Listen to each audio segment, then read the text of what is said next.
Every time I hear it, I love it. I wonder, Doug, if we can do like an extended version some nights, like have me slowly dancing like under a disco ball. That'd be pretty hot, you know. Lost a lot of weight, guys.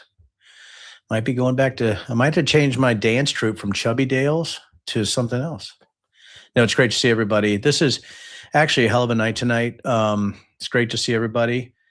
It's always interesting, when I get started on this as people start filing in, and tonight's going to be pretty interesting. So usually it gets pretty big. I'm glad it's everybody joins me. I know Sunday night at 9 p.m. is late, but as you guys know, you guys are busy. You have work schedules. I have work schedules. I can't do this full time, but if you noticed, I've been much more active. And the reason I've been much more active is I feel like it's my responsibility and duty to be here. And so that's why I appreciate you guys spreading the wealth. You wouldn't believe this. I think in the last 3 weeks, I've had 2,300 more subscribers. YouTube's exploded. I don't know what's going on. So I think a lot of it has to do, I'm doing a couple shows with some friends of mine who've asked me to come on because they don't know the technical specifications of some of the things, but they're very, very good at wrapping what's going on as I'm sort of hitting the technical sides of this. So it's been pretty good. So it's great to be here. So I'm going to, the discussion tonight's pretty serious. I see already one of the comments that said that there's a dearth of information about the war. So I think I can expand on that a little bit, but I want to talk about drones tonight. I'll tell a couple quick stories about drone warfare. I actually have real things to show you. I'm going to tell you what a drone sounds like when it buzzes by your window. But I also want you to know why drone warfare is so hard to encapsulate. It's so hard to track, but also why it is the future and how the lethality of drone warfare and how it's going to affect every portion of your life, not only in lethality, but also in surveillance, in employment procedures and safety. I'm actually having AI companies, and we're building information and warning surveillance automation systems for drones as we speak and for stationary surveillance mast towers. Now, so I guess the best thing is we're going to have this discussion with everybody here in the future is I know a lot of times I like to have an exciting show. I like to have fun. I like to make jokes, but there are certain shows that are a little bit more serious. This is one of them. So yes, I will always try to make it light when I can, right? Because it gets pretty tedious. You guys know how much I hate polemical propagandistic bullshit. It's one of my pet peeves. So tonight is a teaching thing, but it's also a thing where my experiences are real and part of what's happening today. But I'm going to predict the future for you a little bit tonight. And we're going to talk about Ukraine. So there is a war in Iran. Everything I want to talk about is about that war, but you always have to have a genesis. And that genesis is my 2 trips to Ukraine so far. It looks like I might be going back in May or June. Actually, I am.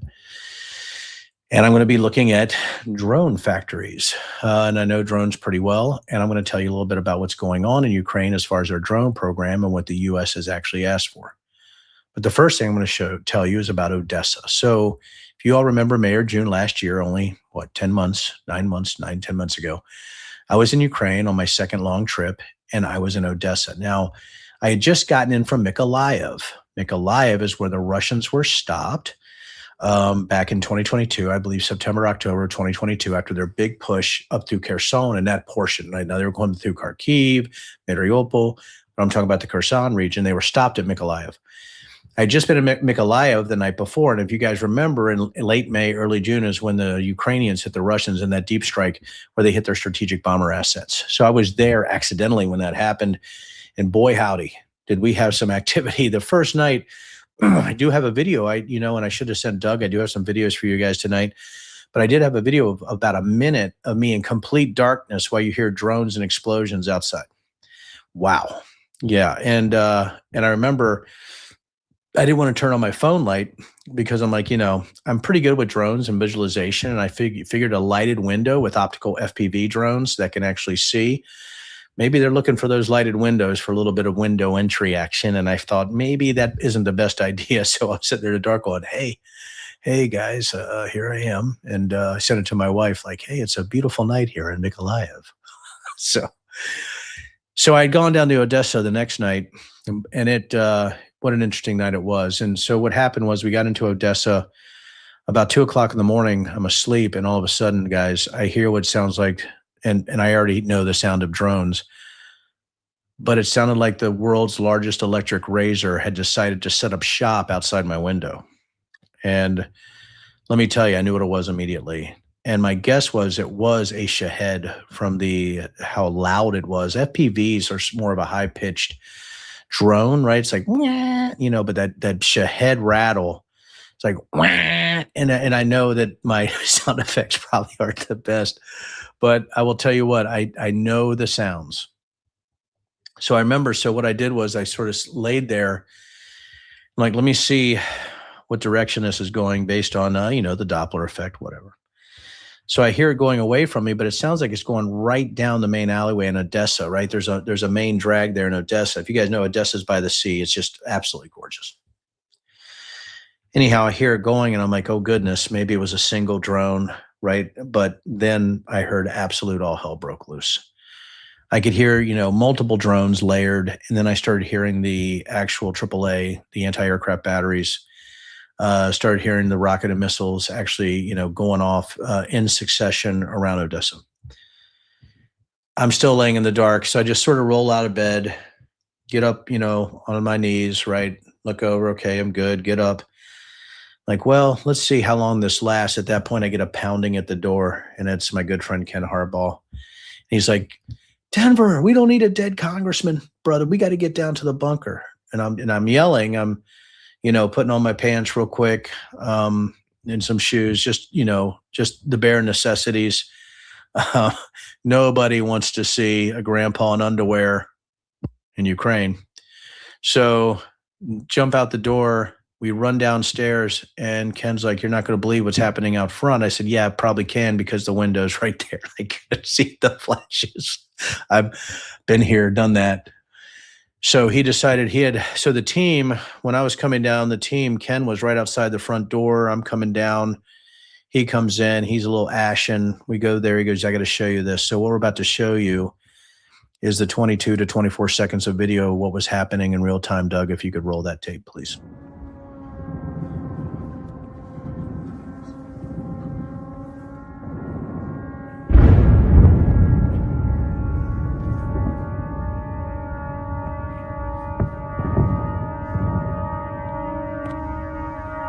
Okay, time to go inside.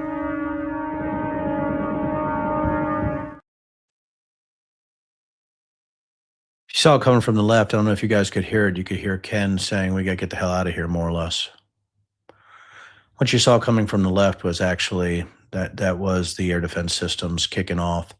The explosions you heard in there were actually the impacts, either the air defense systems, impacting Shaheds or drones, but the big explosion you heard in there was the impact of the Shahed right near us.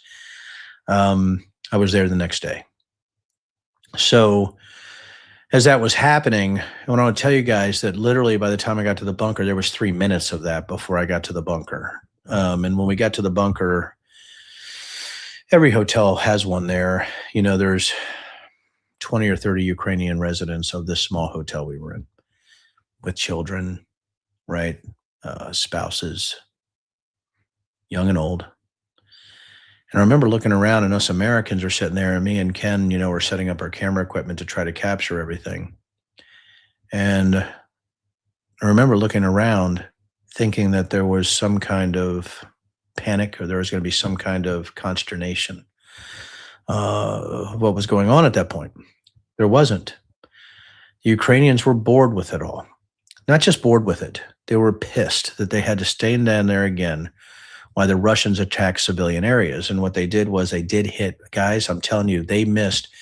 That Shahed came down, split between 4 apartment buildings and exploded a few vehicles right in the middle of this complex, which if it had gone left or right, 40, 50 feet, it would have been right, I would say, from the angle of attack that came in, it would have come into the 4th or 5th floor to one of those apartment complexes.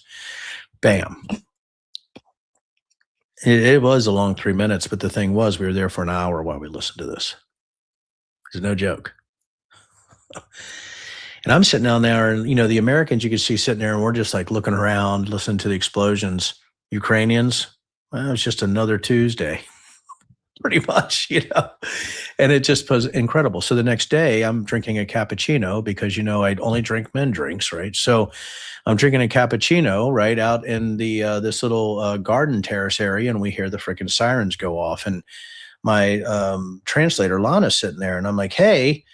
I said, do we need to get to a bunker, right? And me and Kenny and, the Americans we're starting to get up like, we got to get the hell out of here, right? I'm hearing the air raid sirens. Well, we're looking around and there's a kid still kicking a soccer ball 20 feet from me, just like leisurely down the road. And I'm looking at Lana. She goes, oh, sit down and finish your cappuccino. I said, you sure? She goes, it's a big city. Think about that, what I just told you guys. It's going to hit somewhere, probably not here. I mean, what do? You gonna run for cover every time you hear an air siren? Some people say, yeah, Denver, we are running for cover every time we hear an air siren, especially with the lethality of a drone, especially if it gets close to you, right? With the type of explosives it might be carrying, anything from 2 to 3 kilograms to 20 kilograms. And they are no joke. So anyhow, I'm in Odessa that day and I go down, I'm like, hey, they wanted to teach me CUAS, counter UAS fires, and how they shoot down FPVs, first-person view drones or kamikaze drones, right? Any type of kamikaze drone, but also the way they shoot down Shaheds. So I got a chance to fire a simulated Kalashnikov to shoot down FPVs and also to fire a simulated 50 cal to shoot down Shaheds. Pretty cool. Oh, all right, man.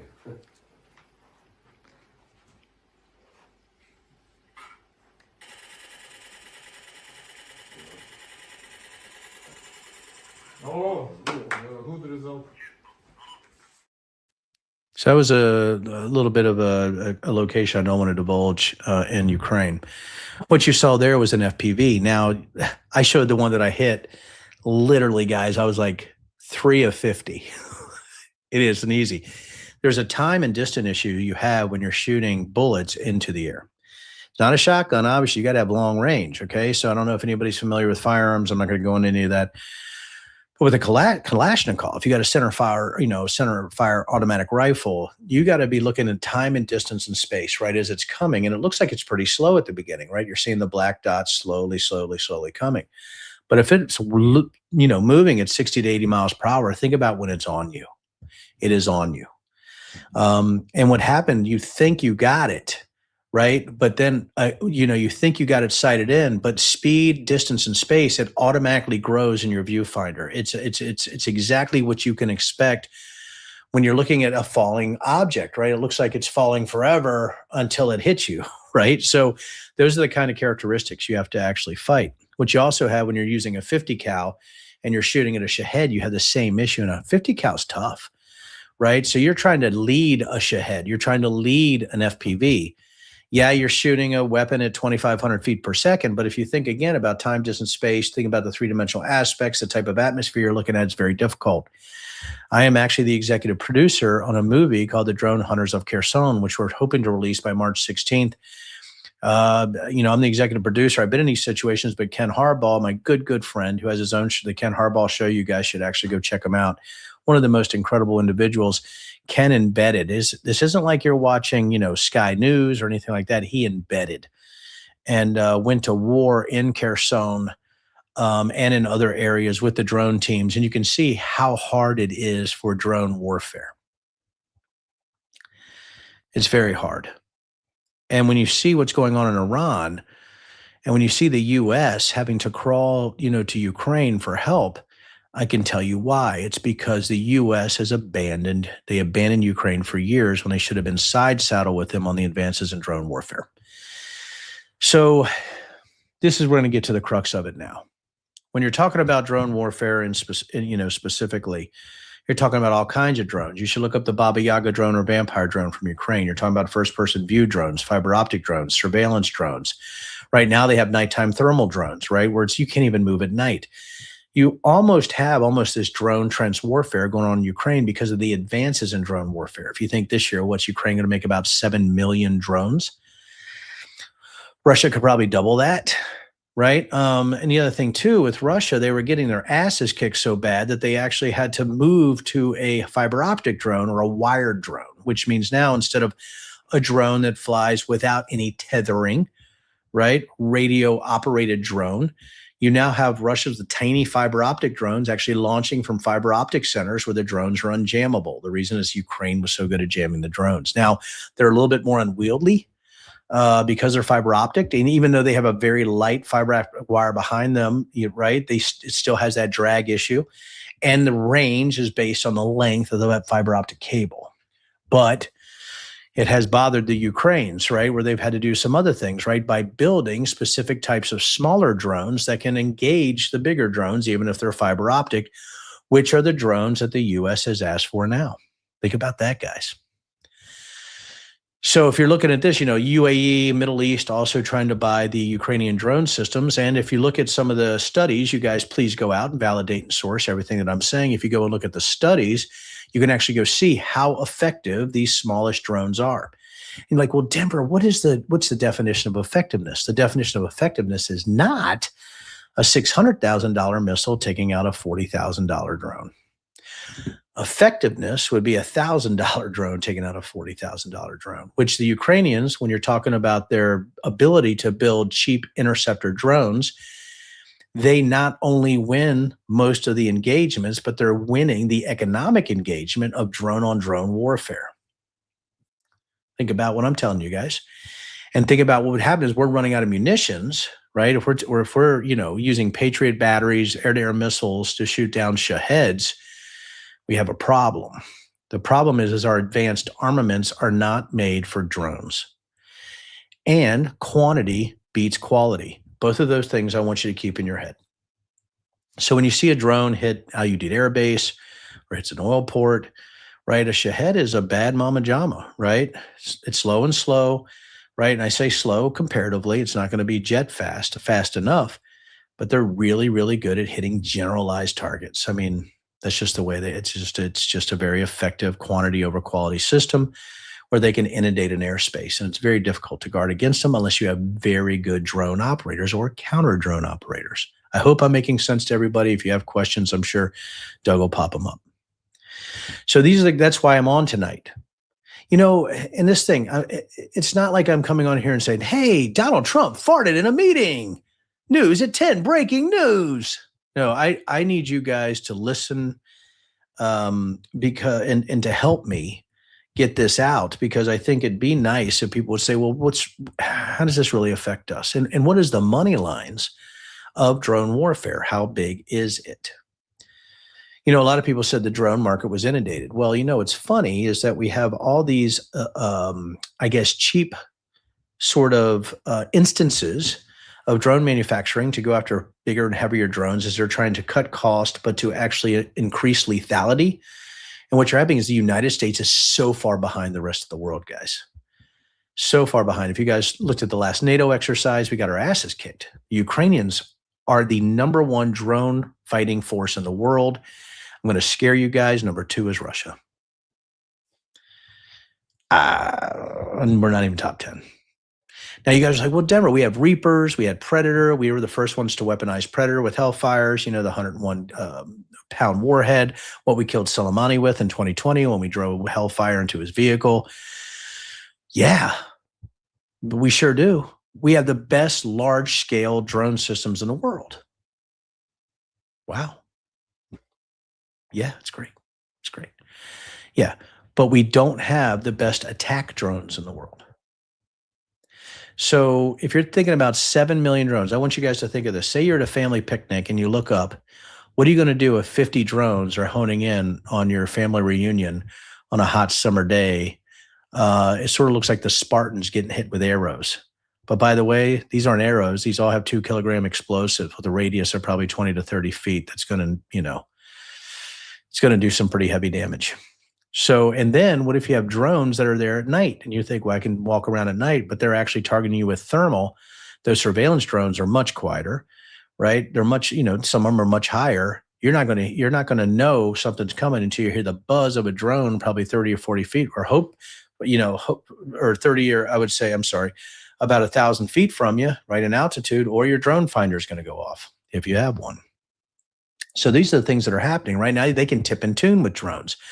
They can use multiple drones, single drones. They have surveillance drones. They can see you at night.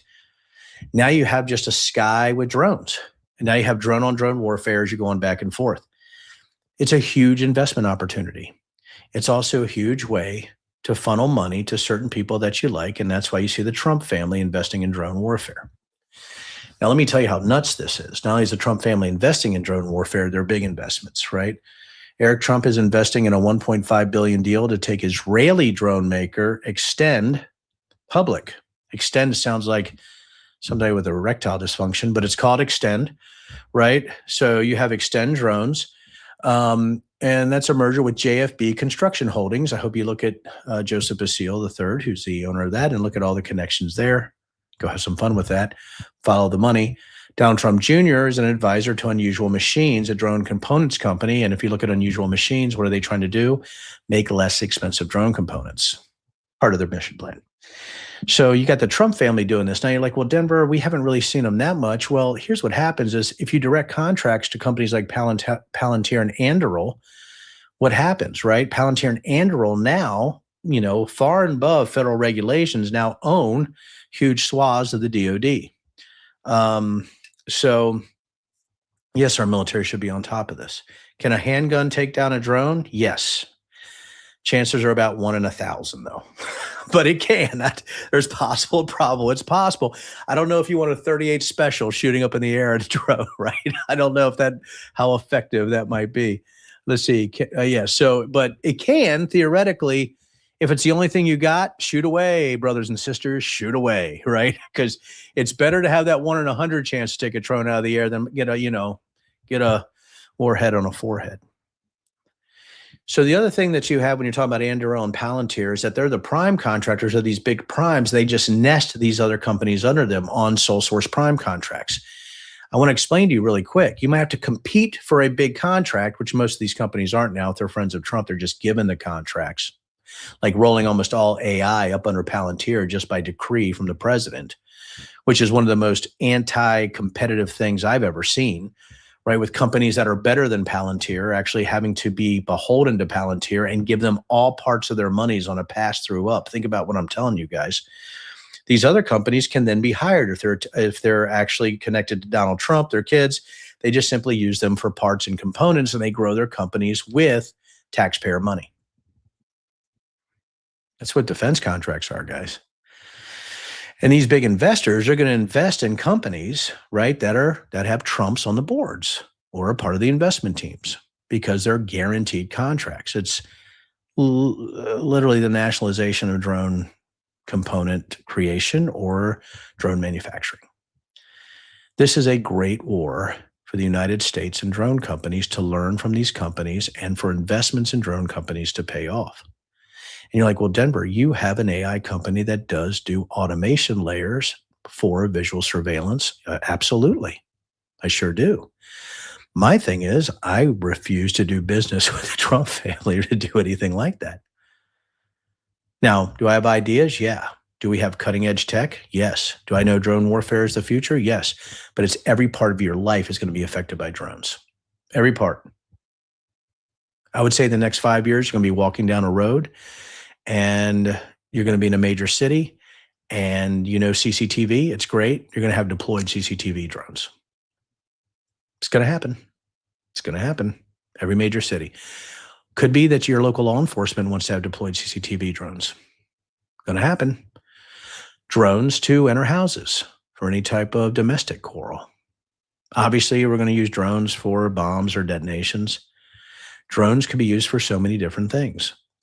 Drones are the future, but drones are also the future of warfare.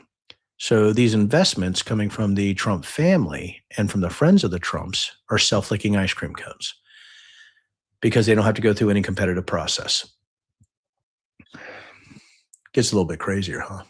Doug, as I go through my stuff. Based on reports from mid-2025, members of Donald Trump's inner circle and family-connected entities have financial ties to both Palantir and Anduril, which are major defense technology companies. Ooh, Doge. Right? What do you mean, Den? What do you mean? The Trumps own the whole supply chain? Are they investing in the whole drone and AI supply chain with Trump being able to direct those contracts to certain individuals? Yes. Yes. Yeah. Sounds a little bit like, a bunch of favors and corruption, huh? Little fashy. Anduril, 1789 Capital, a firm that Donald Trump Jr. joined, was an early backer of Anduril.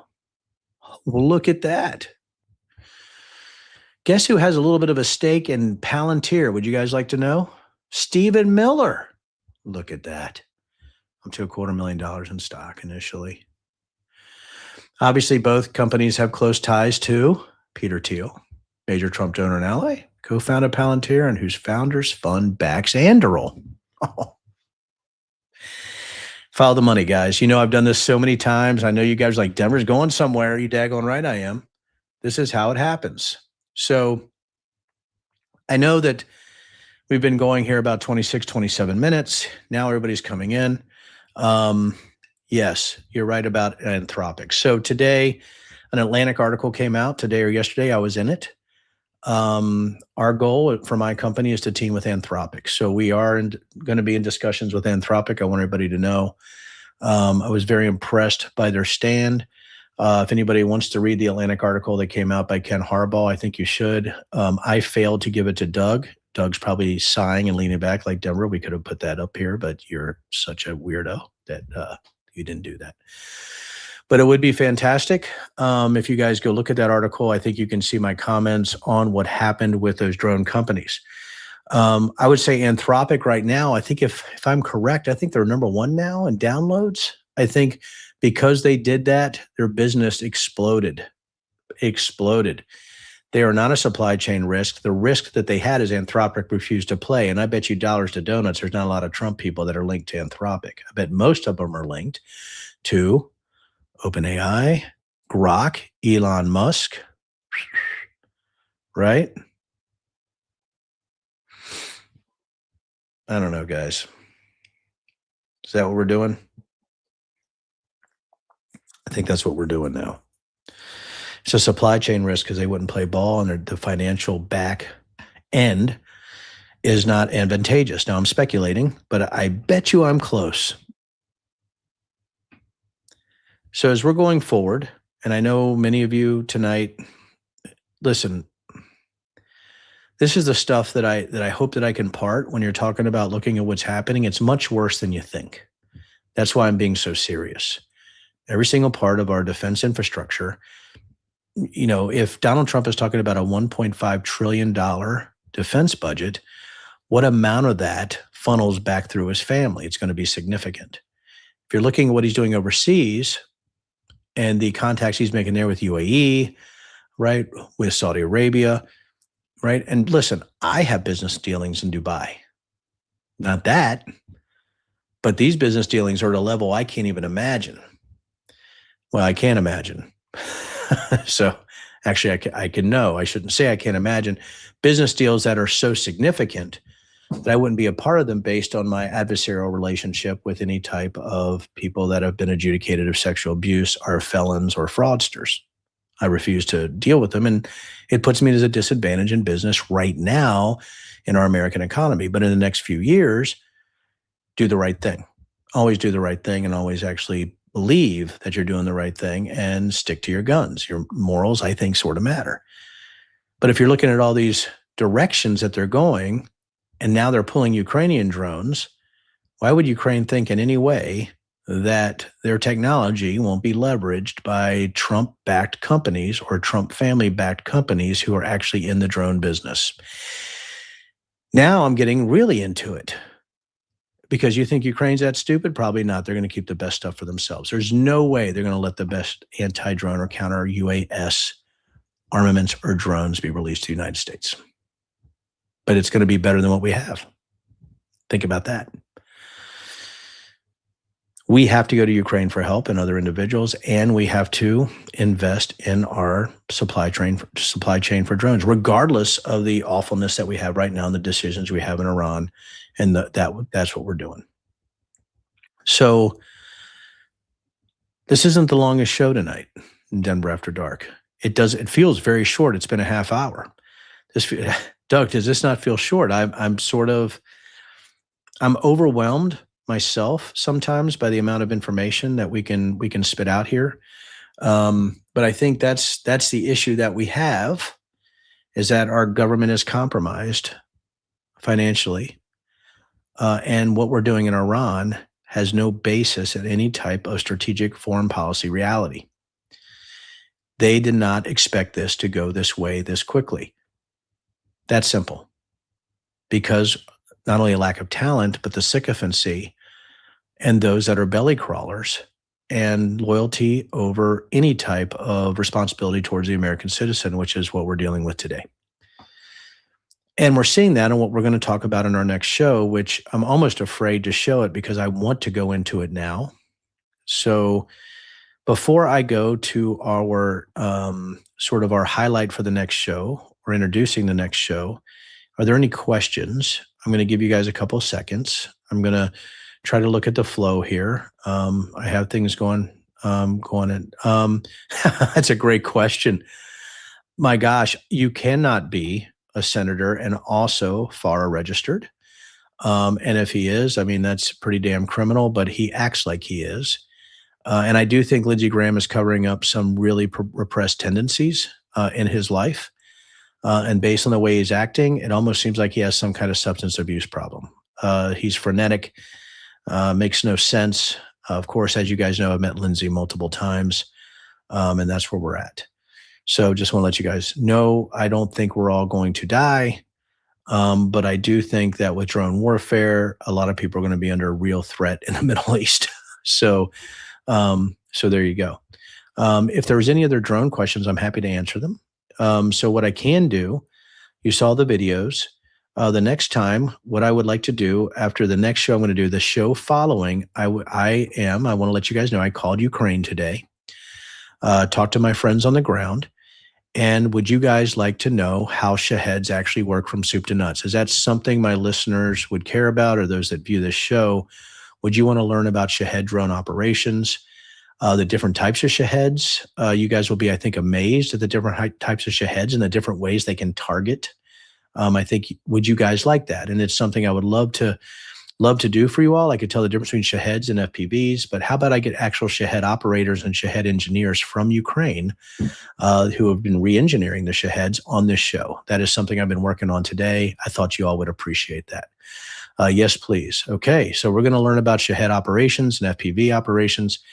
Also, I talked to Ukrainians today about bringing training for FPV operations to the United States. Now that U.S. is now working with Ukraine, things are starting to open up. It's crazy, right? We treated them like hell, our administration, and now all of a sudden we want Ukrainians training our law enforcement on drone operations. I think it'd be really good to actually film one of these in some respects. I can't do it all, but I'm thinking about trying to actually do maybe my own FPV training for you guys, just to show you guys some things, like how they work, things like that. That's something I would have to work on. So I'm excited to bring that to you guys, but the Shahed stuff's going to blow your mind. Also, I've talked to a good friend of mine who's a drone operator, was on the front lines for years, and what it's like to be on the front lines as an FPV drone operator. Hope you guys will enjoy that. So next show. You guys know I was a senior technical advisor for the January 6th committee. And I have to say that we have to start thinking that our administration is neo-Nazi adjacent on the way we can never believe, especially with the person that Rubio, our Secretary of State, decided to take a picture with today. You guys might recognize him. That's Enrique Tarrio, leader of the Proud Boys. Just leave it. Yeah, So I was in his deposition on the January 6th committee. He was convicted of seditious conspiracy, and for some reason, he was invited to the Shield of America's conference. I'm going to talk about Enrique Tarrio in a way nobody else on earth can, because I saw the phone records. And we're going to break down his deposition and why he was such a fan of Roger Stone. We can talk about that, but talk about the dangers we have of a government that's associating with criminals, specifically like Enrique Tarrio, who's an insurrectionist and somebody who seemingly is still a friend of Trump. So there you go. If you go look at Enrique Tarrio, I think you're going to fall out of your chairs. I think you should all look him up before our next show. I've talked to Doug. I think we're going to do that Tuesday or Wednesday. to the point I'm going to probably read some text messages, but also I was thinking about, yeah, maybe even getting the charging documents or the sentencing documents for Tario, trying to figure out how I want to do that so I'm not on here for 2 hours for you guys, but you need to know how awful this is. I don't have the words to express to you when I saw that picture what happened in my soul because old military Denver popped out. That sounded a little weird, but but but old military Denver definitely started to bubble to the surface because we are in a very bad time. We can talk about Iran, talk about what's going on, right? What happened in Venezuela, talking about going after Cuba, talking about the awful things that ICE has done, looking at our economy. The jobs are awful. I don't know if you guys just saw Dow futures are down 1,000 points tonight. You're talking about crude, I think, is now over $111 a barrel. Absolute explosion. Inflation is going to just explode if we don't get out of Iran sooner rather than later. A lot of you know in my show, I said the best thing is to actually get this thing done quickly, fail fast, or succeed fast. Because I'm telling you guys, if it lasts another 3 to 4 weeks, especially what's happening in the Strait of Hormuz, that's going to be awful. And we have an administration that seems to have no issue with neo-Nazis or people who are Western chauvinists or people that were part of the J6 insurrection or were convicted and had massive jail time for seditious conspiracy or charges in that light. So that's our next show. Thank you guys for an amazing evening. I hope you learned something tonight on drones. And I know we are 36 minutes in, so I will give 2 to 3 minutes to anybody who'd like to ask one more question, either on what we talked about tonight or what we might be talking about next show. I have time for a couple. Doug, go ahead. Really quick, did you see what Tucker Carlson had claimed last couple of days? That he had gone to, or he was planning to go to the White House, and he was told he wanted to talk Trump out of Iran, but he was told don't bother because he's being shown polling. The president is being shown polling that the war is 90-10 in favor. Like he's being shown positive feedback for this. What do you think of the chances of that being true? And what do you think of that? So please stay on here. So, you know what's interesting? Tucker Carlson could be clinically insane. I had a call today from a good friend of mine who's a second generation Iranian who, as you guys can guess, Doug, does not like the Trump administration too much. Right. But looking at what's going on in Iran, his parents emigrated from here. He's like, Denver, I know I've been very careful with your friendship, but I have to tell you, are we a country that just does the bidding of other countries like Israel? Is that where we're at? Yeah. And I have to say, Doug, in the past, I've been to Israel. I've talked to the PLO in Ramallah. I've been in the terror tunnels north and south. I've seen the flags, right, of Lebanon on the Syrian border. I knew how many missiles were pointed at Israel. And I'll have to say, I've always been, pretty dang pro-Israel when it comes to that. But I think we're to a point right now. In the polling, that is correct on the polling. It definitely is a 90-10. It's actually most of America is completely going down the line that this Iran war might be the dumbest thing we've done in a long time.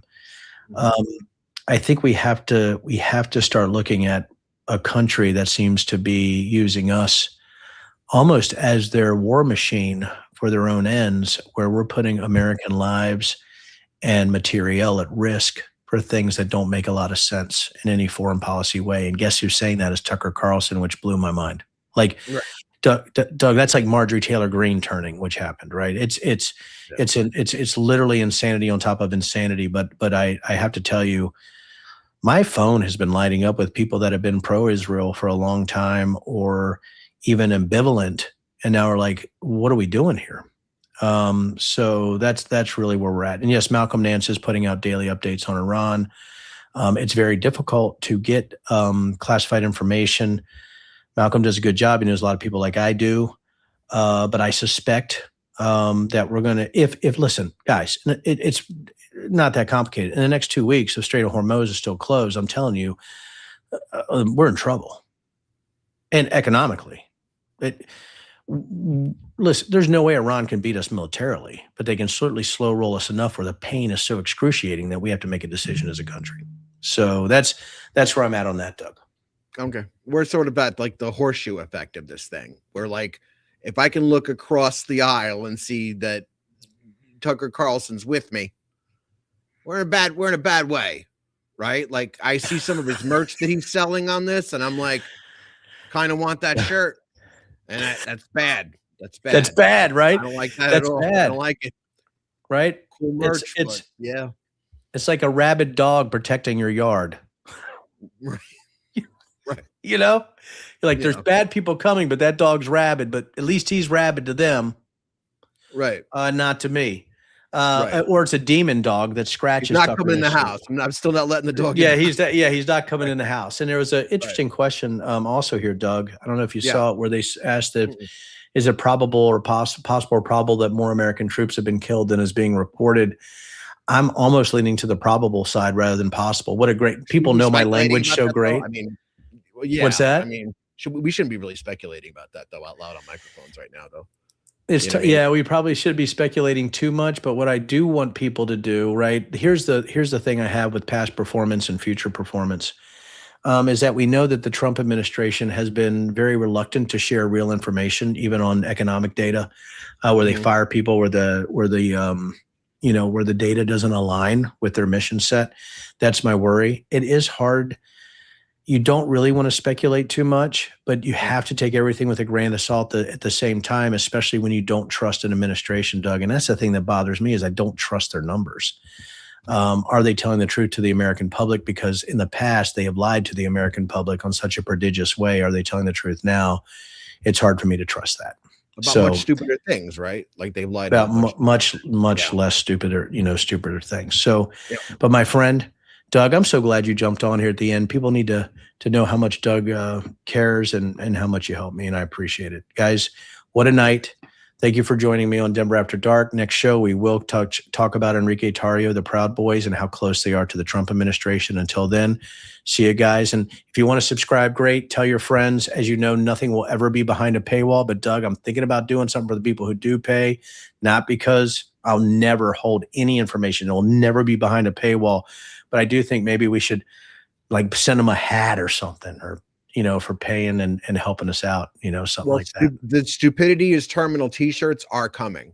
So we'll have an announcement on that very soon.